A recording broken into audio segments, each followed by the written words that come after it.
ॐ भूर्भुवः स्वः तत्सवितुर्वरेण्यं भर्गो देवस्य धीमहि धियो यो नः प्रचोदयात्।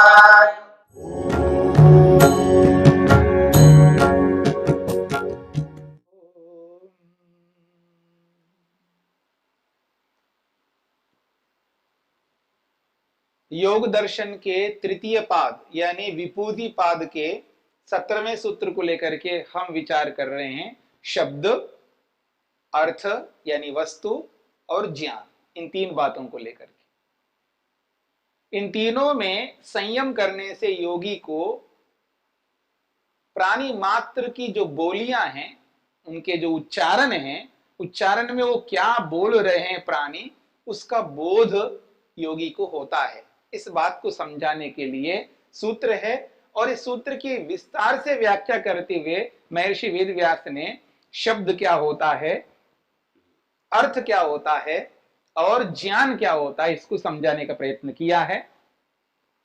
फिर अंत में ये जो शब्द होते हैं वो शब्द कितने प्रकार के होते हैं और एक एक शब्द में कितना सामर्थ्य होता है, इन बातों को लेकर के चर्चा हो रही है। एक बात आई है कि जो भी संज्ञावाची शब्द होता है उस शब्द के अंदर वाक्य का सामर्थ्य अपने आप रहता है, ये एक बात आई है। मतलब हर संज्ञावाची शब्द में पूरे वाक्य को कहने का सामर्थ्य होता है, ये बात कही है। और दूसरी बात ये कही है कि कोई भी क्रियापद है उस क्रियापद के साथ कारक यानी संज्ञावाची शब्द अपने आप जुड़ जाता है। कोई भी क्रियापद हो उस क्रियापद के साथ में संज्ञावाची शब्द यानी कारक अपने आप जुड़ जाता है, ये दूसरी बात कही है। और इसी श्रृंखला में एक बात कही जा रही है कि मान लीजिए कोई व्यक्ति कोई क्रियापद बोलता है, उदाहरण के लिए पचती एक क्रियापद है, पकाता है। ये बोलते ही इस क्रियापद के साथ जितने भी कारक हो सकते हैं वो सारे के सारे कारक, जितने भी संज्ञावाची शब्द हैं वो सब जुड़ जाते हैं। सबका मतलब है संज्ञावाची शब्दों का एक क्रम है, यानी 6 प्रकार के क्रम में संज्ञावाची शब्द पूर्ण होते हैं। यानी कर्ता के रूप में, कर्म करने वाला जो कर्ता, और जिसको उद्देश्य बना करके वो क्रिया करता है, वो जो उद्देश्य है जिसको सामने रख करके क्रिया हो रही है वो उद्देश्य है, उसको यहां पर व्याकरण में कर्म कहते हैं।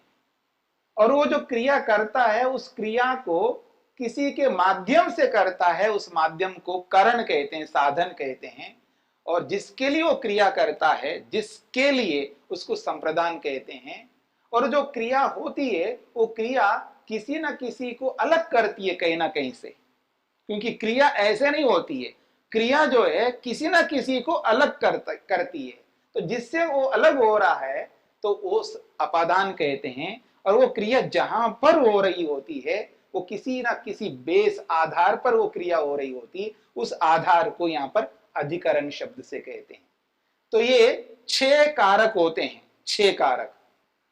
एक का नाम कर्ता, एक का नाम कर्म, एक का नाम करण, एक का नाम संप्रदान, एक का नाम अपादान, एक का नाम अधिकरण। तो ये 6 कारक होते हैं।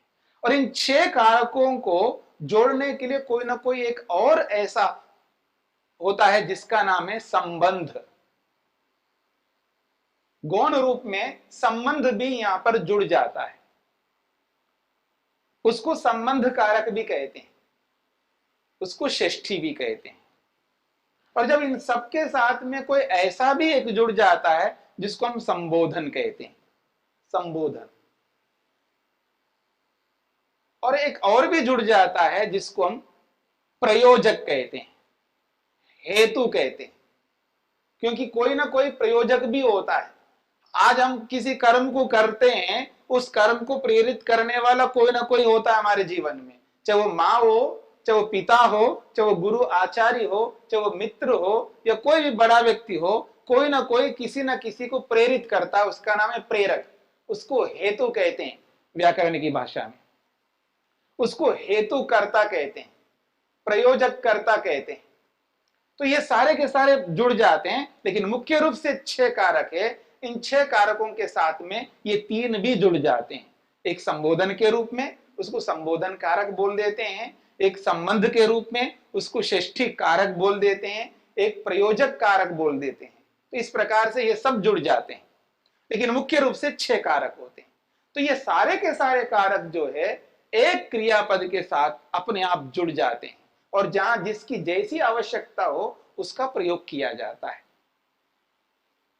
और कहीं पर इनकी विवक्षा नहीं होती है, कर्ता को बोलने की विवक्षा नहीं है, आकांक्षा नहीं है, ऐसा कोई एक्सपेक्टेशन नहीं रखते हैं, अपेक्षा नहीं रखते हैं कि वहां कर्ता को बोलना ही चाहिए, कर्म को आना ही चाहिए और साधन को लगाना ही चाहिए, संप्रदान को प्रस्तुत करना ही चाहिए, अलग करना ही चाहिए और आधार को बताना चाहिए। ऐसी कोई अपेक्षा नहीं है, कोई एक्सपेक्टेशन नहीं है कि इन सब कारकों को बोलना ही बोलना है।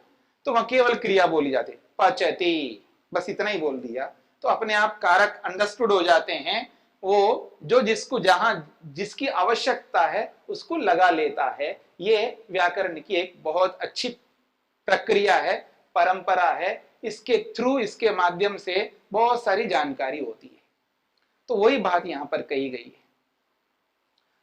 पचतीति युक्ते सर्वकारकानाम आक्षेप, सर्वकारकानाम आक्षेप, आक्षेप का मतलब उपस्थित होना, समस्त कारक वहां अपने आप उपस्थित हो जाते हैं। नियमार्थो अनुवाद, फिर भी जब उसका विस्तार, अनुवाद का मतलब है या विस्तार, ये जो विस्तार किया जाता है ये तो नियम के लिए किया जाता है। मतलब पचती इतना कहने से बात चल जाता है, लेकिन फिर भी वहां बोला जाता है रमेशः पचति, रमेशः ओदनम पचति, रमेशः अग्निना ओदनम पचति, रमेशः देवदत्ताय ओदनम अग्निना पचति। ऐसा ये सब अनुवाद है, ये विस्तार है। ये विस्तार केवल नियम के लिए होता है, तो इसलिए कहना चाह रहे नियमार्थो अनुवादः, ये तो नियम के लिए विस्तार किया जाता है। क्या नियम के लिए विस्तार किया जाता है, क्या विस्तार में बताया जाता है? कहीं कर्त्री, कहीं करण, कहीं कर्म, कहीं कर्ता का विस्तार किया जाता है, कहीं करण का विस्तार किया जाता है और कहीं कर्म का विस्तार किया जाता है, और कहीं संप्रदान का भी होता है, कहीं अपादान का भी होता है, कहीं अधिकरण का भी होता है। तो कहना चाह रहे कर्त्री कर्ण कर्माणाम चैत्र अग्नि तंडुलानाम इति। तो कहना चाह रहे हैं जब अनुवाद करते हैं तो कर्ता भी आ जाता है, करण भी आ जाता है, कर्म भी आ जाता है। कर्ता के लिए यहां पर कहा कर्ता कौन हो सकता है, तो एक नाम दे दिया किसी संज्ञावाची नाम, चैत्र, चैत्र नामक कोई व्यक्ति, ये कर्ता बनेगा। अग्नि जो है ये करण यानी साधन बनेगी, अग्नि जो है साधन बनेगी। और तंडुल जो है, तंडुल कहते चावल को, तंडुल जो है चावल जो है वो कर्म बनेगा। तो कर्तृ कर्ण कर्मणाम चैत्र अग्नि तंडुलानाम इति, ये सब जुड़ जाते हैं। यहां तक बात पूरी हो गई है। कैसे क्रिया कहने मात्र से सारे कारक जुड़ जाते हैं, कैसे संज्ञावाची शब्द बोलने मात्र से अपने आप क्रिया जुड़ जाती है। यानी संज्ञावाची शब्द के उच्चारण करते ही अपने आप क्रिया जुड़ जाती है और अपने आप वाक्य बन जाता है, क्योंकि हर शब्द में वाक्य को कहने का सामर्थ्य है। ये बात कही है। अब अगली बात है और थोड़ा सा विस्तार। कुछ ऐसे भी शब्द होते हैं, एक शब्द ऐसा होता है जिसके अंदर पूरा वाक्य विद्यमान रहता है। शब्द के अंदर वाक्य अंतर्निहित होता है। मतलब शब्द एक ऐसा है, उस शब्द में पूरा वाक्य समाया हुआ होता है। कोई ऐसे शब्द हो हैं कि उस शब्द में ही पूरा वाक्य समाहित है उसके अंदर। यानी देखने वालों को, सुनने वालों को समझ में नहीं आएगा, लेकिन शब्द है वो एक पद है, पर उस पूरे एक पद में पूरा वाक्य समाहित होता है, उसके अंतर्गत एक वाक्य विद्यमान रहता है, उसकी चर्चा कर रहे हैं। दृष्टम च वाक्यार्थे पद रचनम, कुछ कुछ पदों की संरचना ऐसी होती है, पद रचनम का मतलब है यहां पर पद की जो संरचना हुई है, पद की जो स्थिति उत्पन्न हुई है, यानी जो शब्द बना है, पद की संरचना परमपिता परमात्मा ने एक ऐसी संरचना की है, उसी पद के अंदर पूरा वाक्य को स्थापित कर दिया है। पद तो एक है लेकिन पूरा वाक्य उसमें विद्यमान होता है, यही कहना चाह रहे हैं। उदाहरण से स्पष्ट होगा, जैसा कि एक पद है श्रोत्रिय, एक पद है श्रोत्रिय, एक शब्द है, आपने सुना हो श्रोत्रिय। अब ये श्रोत्रिय एक पद है, एक शब्द मात्र है, लेकिन इस पूरे शब्द में, यानी इस श्रोत्रिय शब्द में पूरा वाक्य समाहित है, विद्यमान है। श्रोत्रिय का अर्थ क्या है जी? वेद पढ़ता है, वेद पढ़ता है, ये एक वाक्य है, पर ये पूरा वाक्य जो है इस श्रोत्रिय शब्द में। श्रोत्रिय कहने से क्या अर्थ समझ में आता है? छंदो अधीते, छंदो अधीते, छंदः अधीते, ये पूरा वाक्य वेद पढ़ता है। पर ये वेद पढ़ता है जो वाक्य है, ये वाक्य केवल श्रोत्रिय शब्द के अंतर्गत है। ये जो शब्द है श्रोत्रिय, ये अलग बात है कि संस्कृत का जिसको जानकारी ना हो या कम हो, उसको थोड़ा कम समझ में आ जाए, लेकिन जो संस्कृत समझने वाले होते हैं उनके लिए तो बहुत आसान है ये बात है। और आपको समझ में नहीं आ रहा है तो कोई घबराने की कोई बात नहीं है, बस इतना समझ लीजिएगा, कोई कोई एक ऐसा शब्द, सारे शब्द की बात नहीं कर रहा हूं मैं, कोई कोई एक ऐसा शब्द होता है, उस शब्द में पूरे वाक्य की संरचना छुपी हुई होती है, उसके अंतर्गत पूरा वाक्य रहता, शब्द एक ही है। जैसे कि उदाहरण के लिए उन्होंने कहा श्रोत्रिय, तो श्रोत्रिय का अर्थ है वेद पढ़ता है, ये पूरा वाक्य। पर वेद पढ़ता है एक वाक्य है, ये पूरा का पूरा वाक्य श्रोत्रिय शब्द में विद्यमान है, ये बात है। तो अब एक और पद आपके सामने रखते हैं, ये तो संज्ञावाची शब्द है। तो कोई कोई संज्ञावाची शब्द ऐसा होता है जिस संज्ञावाची शब्द में पूरा वाक्य विद्यमान होता है। ठीक इसी प्रकार से कोई कोई क्रियावाची शब्द भी ऐसा होता है, उसमें भी पूरा वाक्य अंतर्निहित होता है।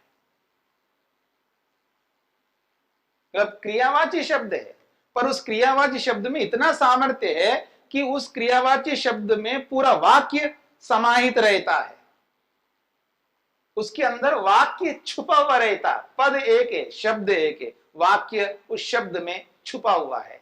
उदाहरण दिया है महर्षि वेदव्यास ने, जीवती, जीवती ये क्रियापद है। अब इस क्रियापद में क्या वाक्य छुपा हुआ है? प्राणान धारयति, जीवती का प्राणों को धारण करता है। जो प्राणों को धारण करता है वही तो जीता है, जो प्राणों को धारण नहीं कर रहा हो तो जीवती कैसे बनेगा? मतलब जी रहा है, कैसे जिएगा जी? प्राणों को धारण करे तभी तो जिएगा। तो प्राणान धारयति, ये पूरा वाक्य प्राणों को धारण करता है, ये एक वाक्य पूरा प्राणों को धारण करता है। इस पूरे वाक्य में जो अभिप्राय है, मतलब इस पूरे वाक्य का जो अर्थ है वो केवल एक क्रियापद में, जीवती, इस क्रियापद में।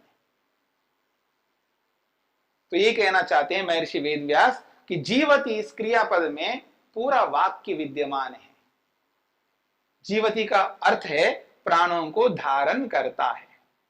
तो कोई कोई, सारे क्रियापद की बात नहीं हो रही है, कोई कोई क्रियापद ऐसा होता है, उस क्रियापद की संरचना ऐसी होती है जिसमें पूरा वाक्य छुपा हुआ रहता है। कोई कोई संज्ञावाची शब्द ऐसा होता है, उस संज्ञावाची शब्द में पूरा का पूरा वाक्य छिपा हुआ रहता है, ये बात कही है। तत्र वाक्ये पदार्थ अभिव्यक्ति ही, तो उस शब्द में जो शब्द है लेकिन वाक्य के रूप में वो शब्द है, वो पदार्थ अभिव्यक्ति, पदार्थ को, वस्तु को प्रकट करने का सामर्थ्य उस एक पद रूपी वाक्य में विद्यमान है। फिर कुछ पद ऐसे भी होते हैं जिनको व्याख्या करके बताना पड़ता है, नहीं तो वैसे समझ में नहीं आता है, क्योंकि वो पद किसी के लिए भी हो सकता है। तो उसकी बात कह रहे हैं यहां पर, पदम प्रविभज्य व्याकरणीयम। पदम, वो पद तो है, मतलब शब्द है, पद का मतलब शब्द। तो कोई ऐसे भी शब्द होता है, कुछ ऐसे भी शब्द होते हैं कि जब तक आप व्याख्या करके नहीं बताओगे तो नहीं पता लगेगा। कहना चाह रहे हैं पदम प्रविभज्य व्याकरणीयम, पदम पद को प्रविभज्य विभाग करके व्याकरणीयम व्याख्या करनी पड़ती है, उसको एक्सप्लेन करना पड़ता है कि ये पद, ये शब्द किसके लिए आ रहा है। नहीं तो ये नहीं पता लगेगा वो क्रिया के लिए आ रहा है या वो संज्ञा के लिए आ रहा है, ये नहीं पता लगता। मतलब दिखने में एक जैसा दिखता है। देखो जी, आजकल कुछ ऐसे भी लोग अजीब से दिखाई देते हैं, ये पता नहीं लगता ये पुरुष है ये स्त्री है। अब मोटी भाषा में बोल रहा हूं मैं आपको, जैसे पूरी दुनिया में सबको देखने से पता लगता है, लेकिन कोई कोई ऐसा भी होता है कि ये नहीं पता लगता है कि ये पुरुष है या स्त्री है। जब तक बताया नहीं जाएगा, समझाया नहीं जाएगा क्यों पुरुष है क्यों स्त्री है, तब तक पता नहीं लगता। ठीक इसी प्रकार से कुछ ऐसे भी शब्द होते हैं जिनको जब तक व्याख्या करके नहीं बताओगे, उसको एक्सप्लेन नहीं करोगे ये शब्द किसके लिए कैसा है, तो पता नहीं लगता। हाँ, जो भाषा विज्ञान को जानते हैं यानी व्याकरण को जानते हैं, वो इस रूप में समझ सकते हैं कि ये शब्द क्रियावाची भी होता है और ऐसा ही शब्द, यही शब्द ये संज्ञावाची शब्द भी होता है। अर्थात ये जो शब्द आपने बोला ये संज्ञा के लिए भी प्रयोग में आएगा, ये जो शब्द आपने बोला ये क्रिया के लिए भी प्रयोग में आएगा, इतना तो समझता है। लेकिन वो भाषाविज्ञ, भाषा को जानने वाला भी ये नहीं समझ पाएगा कि यहां जो बोला गया है ये क्रिया के लिए ही बोला गया है या संज्ञा के लिए बोला गया है, ये वो भी नहीं समझ पाएगा जब तक उसको बोलने वाला समझाएगा नहीं। तो कुछ ऐसे शब्द होते हैं जो दिखने में एक जैसे दिखते हैं, मतलब वो शब्द क्रिया के रूप में भी दिखाई दे रहा है, वही शब्द संज्ञा के रूप में भी दिखाई दे रहा। अब समझे क्या? जिसको भाषा आती है, जिसको भाषा विज्ञान का पता है, उसको ये तो पता लग रहा है कि ये ऐसा भी हो सकता, ऐसा भी हो सकता, लेकिन क्या हो सकता उसको बताना पड़ेगा। और जो भाषा को नहीं जानते हैं, व्याकरण नहीं जानते, उनको तो कुछ भी नहीं समझ में आएगा। ये तो समझने वालों के लिए बात कही जा रही है। तो ये कहना चाहते हैं पदम प्रविभज्य व्याकरणीयम, उस पद को, शब्द को व्याख्या करके बताना चाहिए। क्रियावाचकम व कारकवाचकम व, वो क्रिया को कहने के लिए है वो शब्द या कारक को कहने के लिए है, ये बात कही जा रही है। अन्यथा अगर आपने व्याख्या नहीं की है तो कह रहे हैं अन्यथा यदि आपने ऐसा नहीं किया तो कुछ शब्द मैं बोल रहा हूं, यानी वेद व्यास कहना चाह रहे हैं कुछ शब्द मैं बोल रहा हूं, अब इसको कैसे पता लग जाएगा। वो शब्द बोले हैं तीन, भवती एक शब्द, अश्व ये दूसरा शब्द और अजापया ये तीसरा शब्द है। भवती, अश्व, अजापया तीन शब्द दिए महर्षि वेद व्यास ने। भवती एक शब्द, अश्व दूसरा शब्द, अजापया तीसरा शब्द।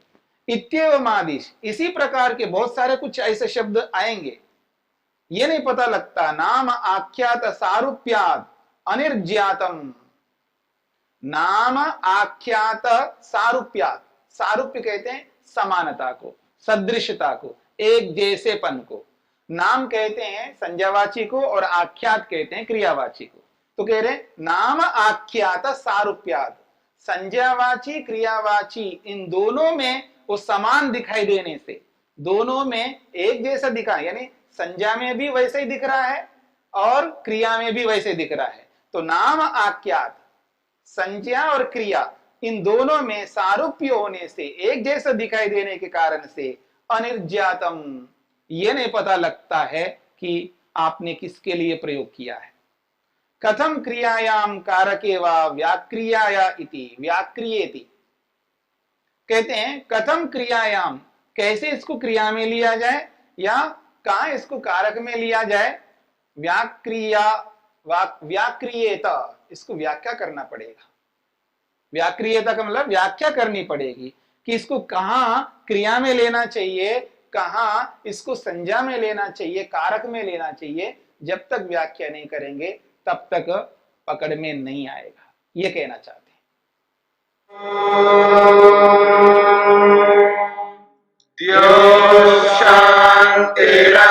शांतिरंतरिक्षं शांति पृथिवी शांतिरापः शांतिरोषधयः शांतिः वनस्पतयः शांतिर्विश्वे देवाः शांतिर्ब्रह्म शांति सर्वं शांति शांतिरेव शांति क्षमा शांतिरेधि। ओम शांति शांति शांति।